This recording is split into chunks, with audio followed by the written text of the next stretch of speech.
We're going to draw some Dia de los Muertos skulls today. In this video, I'm just going to show you how to draw the basics of the skull, and then I'll probably make a separate video for decorating. So we need to start with a circle. You can use a stencil to trace around. It can be tape, the top of a cup, anything that you can find really. Or you can freehand it. You want the circle to be at the top of your paper. So I'm going to draw some curved lines, rotating my paper in a circle to draw my circle.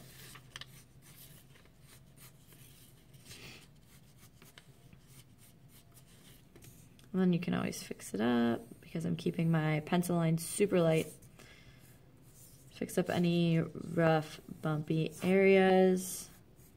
And then once you get the right shape, you can darken it up a little bit. I'm just going to darken up the top part because that's the part of the circle that we're actually going to use.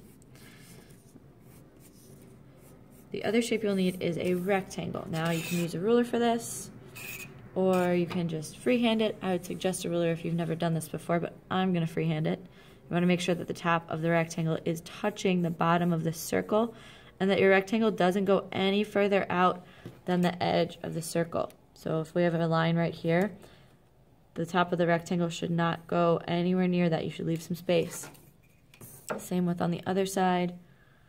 You want to make sure that there's the same amount of space as there was over here. You want to make sure it's proportionate to your circle. So I'm going to make sure that it's not too tiny because this is going to be our jaw piece. Not too big either.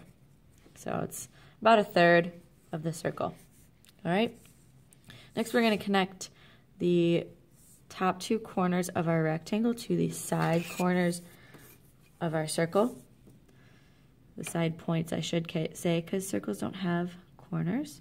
So I'm going to line up my ruler with the edge of my circle and that dot at the top of the rectangle and draw a line. Same thing over here. Then we can kind of make sure that it's a nice, smooth connection.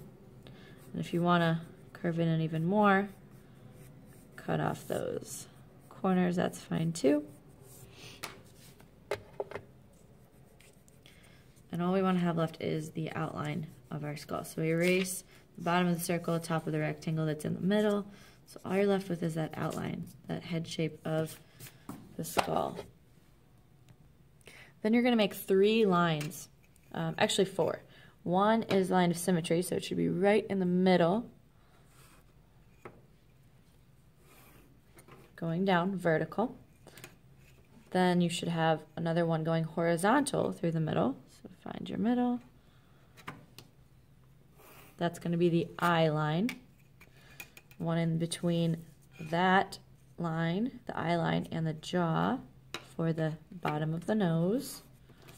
And then halfway between that for the mouth. These are our guidelines. They will go away eventually, but we need them here to draw in our shapes. So we want 2 circles being cut in half by the eye line. And we want to try and place them on the same spot.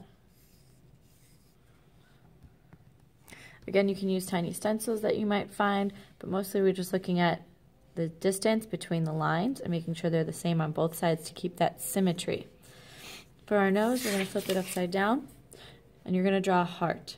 You want to start a little further down from the nose line so that you can reach up and touch it, and then bring it into this corner.